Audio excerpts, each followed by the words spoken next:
Всем привет! Этот выпуск будет немножко грустным. Неожиданно скончался наш ручной паучок Брахипельма смити. Он внезапно перестал подавать признаки жизни без видимых на то причин. Паук был довольно активным и хорошо кушал. В общем, ничего не предвещало беды. Конечно, это все очень печально, но мы решили не упускать возможность и рассмотреть паука поближе.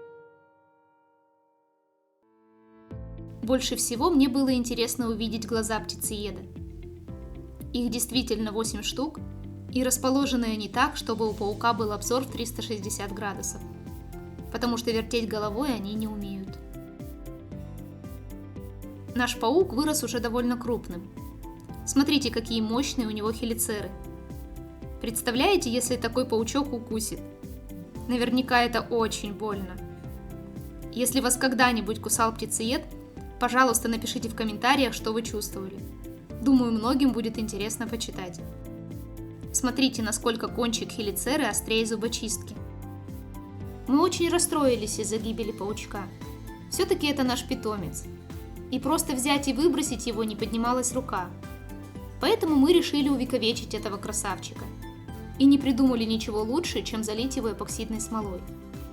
Мы как раз недавно получили канистру эпоксидки. Но до нас еще не доехала смазка-разделитель и спрей, который убирает пузырьки с поверхности смолы. Получится ли у нас что-то без них, мы не знаем. Но времени ждать нет. Паук просто может испортиться. Поэтому будем пробовать. Это наш первый опыт работы с эпоксидкой. Силиконовых форм у нас пока еще нет. Поэтому мы решили сделать форму из ПВХ-пластика. Нам давно хотелось попробовать сделать что-то из эпоксидной смолы, но все было как-то не до нее. Вообще залить паука в эпоксидную смолу – это спонтанное решение. Мы купили ее не для этого, и в ближайшее время вы обязательно увидите другие наши работы с эпоксидкой. У нас есть сразу несколько интересных идей, поэтому если вы до сих пор не подписаны на наш канал, то обязательно подпишитесь и включите уведомления, чтобы ничего не пропустить. Заливку будем делать в несколько этапов. Сначала зальем первый небольшой слой и дадим ему просохнуть. И только потом начнем заливать паука.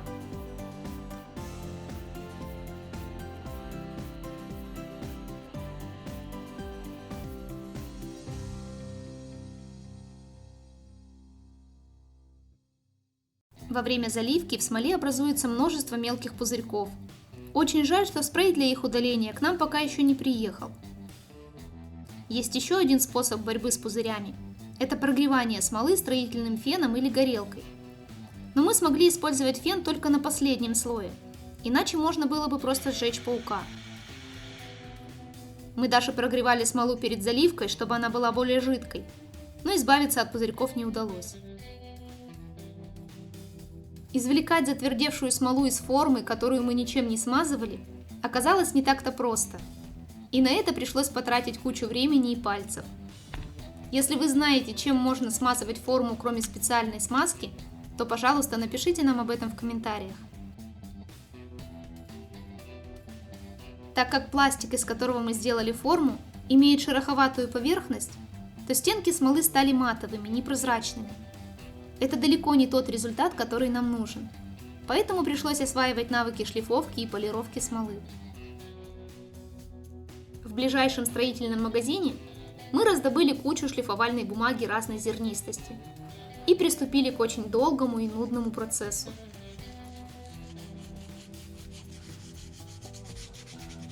С электроинструментами все было бы гораздо быстрее и легче, так что ручная обработка подходит только для маленьких изделий. Вы проклянете все на свете, если решите вручную обработать большую поверхность смолы.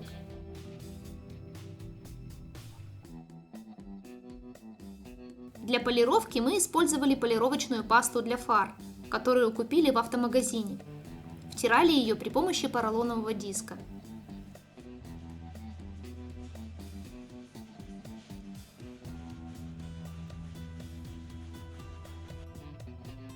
Честно говоря, мы до последнего не верили, что из мутного куска эпоксидки получится настолько прозрачное изделие. Просто вау! Поэтому никогда не бросайте работу на полпути. Добивайтесь желаемого результата. Конечно, пузырьков в смоле осталось очень много. Особенно заметны крупные пузыри над головой паука. Вообще, чтобы такого не происходило, предмет перед заливкой предварительно смазывают тонким слоем эпоксидки и просушивают. Но если бы мы так сделали, то волоски паука приклеились бы к нему, и не было бы такого пушистого эффекта. Лапки получились бы абсолютно гладкими. А пушистые лапки – это ведь так мило. Ну, конечно, мы на этом не остановились.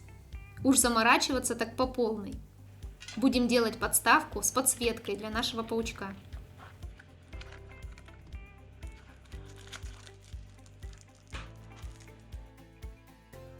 Нам нужна небольшая металлическая пластинка.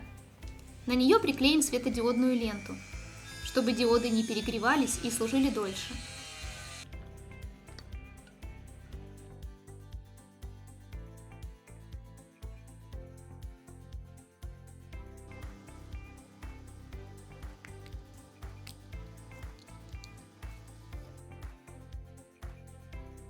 Подставку будем делать из обожженной древесины. В одном из наших роликов мы показывали, как добиться такого эффекта на дереве.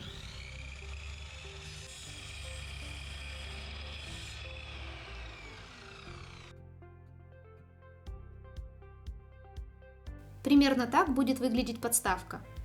А теперь нужно проделать пазы и отверстия для LED-контроллера.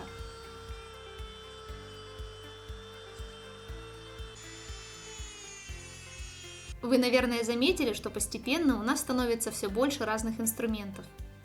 Скоро получится неплохая такая мастерская на все случаи жизни.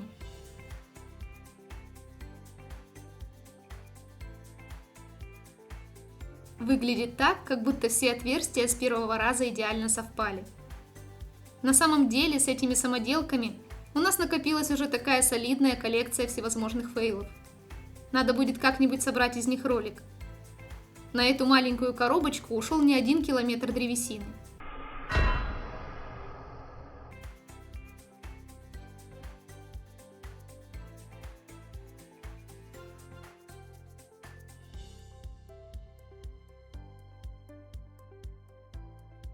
Ну а теперь последний штрих. Сделаем табличку с видовым названием паука. Надо отметить, что Брахипельма смити был одним из самых спокойных из всех наших пауков. Он никогда не пытался укусить и спокойно шел на руки. Совсем недавно я узнала, что пауки-птицееды умеют издавать звуки. Для меня это было прямо открытием. Оказывается, у самцов некоторых видов пауков на передних лапах и хелицерах есть специальные щетинки, и когда они трут ими друг от друга, то получаются звуки, похожие на треск гремучей змеи. И чем крупнее паук, тем громче эти звуки. Так же, как и змеи, пауки используют эту способность в случае опасности, чтобы отпугнуть нападающего. Табличку с надписью мы не случайно сделали из полупрозрачного пластика. За ней не будет видно инфракрасный датчик, но сигнал будет хорошо проходить.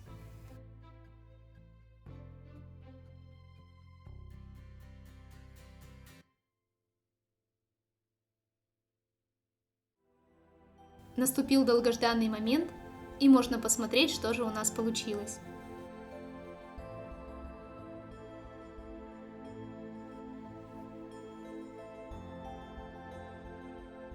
Мы очень переживали, что пузырьки будут сильно мешать и вообще испортят весь вид, особенно с включенной подсветкой. Но с ними наоборот получился такой интересный космический эффект, придающий еще больше объема и света.